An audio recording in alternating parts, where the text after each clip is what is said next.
Welcome back to my channel English Tech. Friends, this is me Ranjan Singh and you are watching English Tech. Friends, today I have brought an amazing topic for you all जिसका नाम है manners and etiquettes. जो हम किसी से विनम्रतापूर्वक किसी से manner show करते हुए, पोलाइटनेस शो करते हुए हम कैसे बात करते हैं एक तरीके से। क्या होता है कम्युनिकेशन स्किल का मतलब क्या होता है, मैं ऑलरेडी एक वर्ड टॉपिक में डिस्क्राइब कर चुका हूँ कि what does mean of communication skill, right. तो कम्युनिकेशन स्किल का ये मतलब नहीं होता है कि सिर्फ आप इंग्लिश बोले। किसी भी भाषा में आप किसी भी भाषा में कितना सही तरीके से अपने बातों को एक्सप्रेस कर पा रहे हैं, that is called communication skill. तो आज उसी के बारे में मैं कुछ बताने आया हूँ। जब भी आप कहीं घूमने निकलते हैं, ट्रेन में या फिर बस में या कभी भी सफ़र में, आपको अगर बोलना हो कि कृपया आप थोड़ा जगह देंगे, भीड़ भाड़ इलाका है वहाँ आपको बोलना है कि कृपया आप थोड़ा जगह देंगे, तो आप उसे कैसे बोलेंगे? Will you please move a bit, will you please move a bit. अगर आपको किसी से पूछना हो कि आपका जीवन कैसा चल रहा है, तो उस वक्त आप कैसे बोलेंगे? How is your life? इसका आंसर होगा सो सो। जवाब हुआ ठीक ठाक। सो सो का मतलब होता है ठीक ठाक। अगर बहुत अच्छा चल रहा है तो आप बोल सकते हैं it's mind blowing, amazing, wonderful, आप फैंटास्टिक, यानी कोई भी आप वर्ड बोल सकते हैं अपने अकॉर्डिंग, राइट। अगला वर्ड ये है कि जब भी आपको किसी को बोलना है कि अपना कृपया अपना स्थान ग्रहण कर लें, अपने सीट पे बैठ जाए, तो आप कैसे बोलेंगे? Kindly take your seat, kindly take your seat. जब भी हम किसी से अलविदा लेते हैं तो हम क्या बोलते हैं? Bye bye, see you again. जैसे आपको किसी से ये बोलना है कि अलविदा फिर मिलेंगे, तो उसे आप बोलेंगे bye bye, see you again या bye bye, see you soon, right.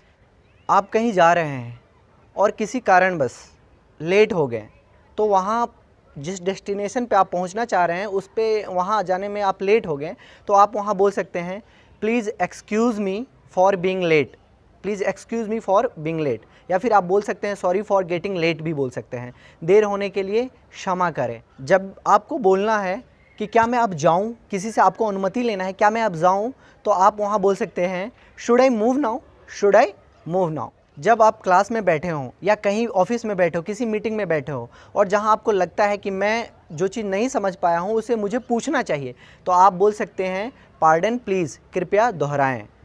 और कभी धोखे से कोई मिस्टेक हो जाती है, जाहिर है इंसान है, गलतियां होंगी, तो जब गलतियां होती हैं उस वक्त हम क्या बोलते हैं? सॉरी। तो जब भी आप सॉरी बोलते हैं तो उसके जवाब में आप क्या बोल सकते हैं? इट्स ओके, कोई बात नहीं है। जवाब ये होगा इट्स ओके। सॉरी का जवाब क्या होगा? It's okay, no problem at all, not an issue, ये हम बोल सकते हैं। जब भी हम किसी के ऑफिस में, किसी के दफ्तर में जाते हैं तो हमें अनुमति लेने की ज़रूरत होती है। इसी का नाम है मैनर और एटिकेट्स, कि हम अपने मैनर को किस तरीके से किसी के सामने शो कर रहे हैं। तो किसी के दफ्तर में, किसी के ऑफिस में जाते हैं तो जब हम अनुमति लेते हैं तो क्या बोलते हैं? मैं आई कम इन सर, मैं आई कम इन सर, क्या मैं अंदर आ सकता हूँ? और एक इसके साथ और भी मैं कुछ बताना चाहूँगा। जब भी आप किसी से कुछ चीज़ मांग रहे हैं तो आपको लगता है कि इस पर मेरा अधिकार है, जैसे कोई दोस्त है और उस दोस्त से आप कुछ मांग रहे हैं, तो उस वक्त आप बोल सकते हैं can I use your bike, क्या मैं तुम्हारा बाइक यूज़ कर सकता हूँ? Can I use your car, can I take your car, can I take your notebook.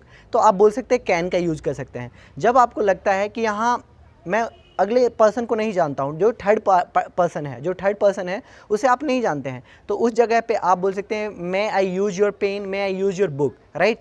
तो यहाँ कैन और मे में ये छोटा सा डिफरेंस है जो आपको समझ में आना चाहिए। जब आप एक स्ट्रेंज प्लेस पे जाते हैं, न्यू प्लेस पे घूमने जाते हैं, वहाँ कुछ अच्छा चीज़ आपको देखने को मिला है, जैसे आप ताजमहल देखने गए और ताजमहल देख करके आप बहुत सरप्राइज हो गए, खुश हो गए, तो वहाँ क्या बोलेंगे आप? Wow it's wonderful, wow it's wonderful, amazing. तो इस जगह पे हम ऐसे व्यक्त करते हैं अपने एक्सप्रेशन को, राइट। जब आप कहीं बैठे हैं, किसी दोस्त से बात कर रहे हैं और अचानक आपको याद आया अरे मैं तो लेट हो गया, देर हो गई, तो आप क्या बोलोगे? Excuse me I am getting late, excuse me I am getting late, माफ़ कीजिएगा मुझे देर हो रही है या मैं देर हो रहा हूँ, राइट। ऐसे हम बोल सकते हैं, ठीक है फ्रेंड्स। अब मैं आपको ये बताना चाहूँगा, जैसे आप कोई सामान लेकर के जा रहे हैं, कोई बैग है आपके पास, वो बहुत भारी है, it has a heavy weight, right, और आपको लगता है मैं अकेले नहीं लिफ्ट कर सकता हूँ, तो आप किसी को मदद के लिए कॉल करेंगे, तो वहाँ क्या बोलोगे? Will you please help me, will you please help me, क्या आप मेरी मदद करेंगे? तो आपको वहाँ ऐसे बोलना है। कभी हम किसी के लिए मंगल कामना करते हैं, विश करते हैं, तो हम क्या बोलते हैं? हैव अ नाइस डे, आपका दिन मंगल में हो, आपका दिन मंगल में हो, हैव अ नाइस डे। अब कोई सफ़र में जा रहा है, किसी की जर्नी है, तो आप क्या बोलते हैं? Have a nice journey, right. तो हम इस तरीके से उन्हें बोल सकते हैं। किसी ने आपकी मदद की है, किसी ने आपकी मदद की है और उसे आपको कृतज्ञता प्रकट करना है, यानी आपको ग्रैटिट्यूड शो करना है, तो आप बोलोगे thank you for helping me, मदद करने के लिए बहुत बहुत धन्यवाद। और कोई बहुत ज़्यादा आपकी मदद करता है, हर बार आपकी मदद करता है, तो आप बोल सकते हैं I am very thankful to you, मैं आपका बहुत आभारी हूँ। I am very graceful to you, I am very thankful to you, आप ऐसे बोल सकते हैं। जब आप किसी ऐसे नए पर्सन से मिलते हैं और मिलने के साथ साथ आपको अच्छा लगता है, तो जब मिल करके बात करने के बाद आपको लगता है कि बहुत अच्छा रहा इनसे मिल करके, बहुत अच्छा लगा इनसे मिल के। जैसे आप किसी इंसान से मिलते हैं, किसी पर्सन से मिलते हैं और मिलने के बाद आपको बहुत अच्छा लगता है, तो आप क्या बोलते हैं, नाइस टू मीट यू, या आप ये भी बोल सकते हैं very glad to meet you, right. ऐसे हम उसे बोल सकते हैं। किसी से अनुमति लेकर के कहीं जाना है, जैसे आप किसी मीटिंग में बैठे हैं, फ्रेंड सर्कल में बैठे हैं और आपको जाना है, तो आप क्या बोलोगे, allow me to go now, अब मुझे जाने की अनुमति दीजिए, या permit me to go now, right. जब आपको किसी ने बहुत ज़्यादा हेल्प किया है, तो आप बोल सकते हैं इट्स नाइस ऑफ़ यू, आपकी बहुत बहुत मेहरबानी, आपकी बहुत बहुत मेहरबानी। तो फ्रेंड्स, ये कुछ वर्ड्स मैंने आपको बताए हैं। अब मैं आपको एक ही चीज़ कहना चाहूँगा कि इस सारे वर्ड को आपको रियल लाइफ में इम्प्लीमेंट करना है, इतना काफ़ी नहीं है। आप जब इन सारे वर्ड्स को यूज़ करेंगे अपने रियल लाइफ में, then you will see a very different and massive changes, right. Definitely it will bring a massive changes in your communication skill in your daily life, right? So you have to use it all, right? And one more thing that I want to tell you, यदि आपको ये video अच्छा लगा हो तो please subscribe and share this video, right. आप मेरे channel को सब्सक्राइब करें और निश्चित रूप से आप शेयर करें, इस नॉलेज को आप अपने तक सीमित ना रखें। And one more thing that I want to tell you, please do not forget to hit the bell icon, घंटी का निशान दबाना ना भूलें। Stay home and be safe.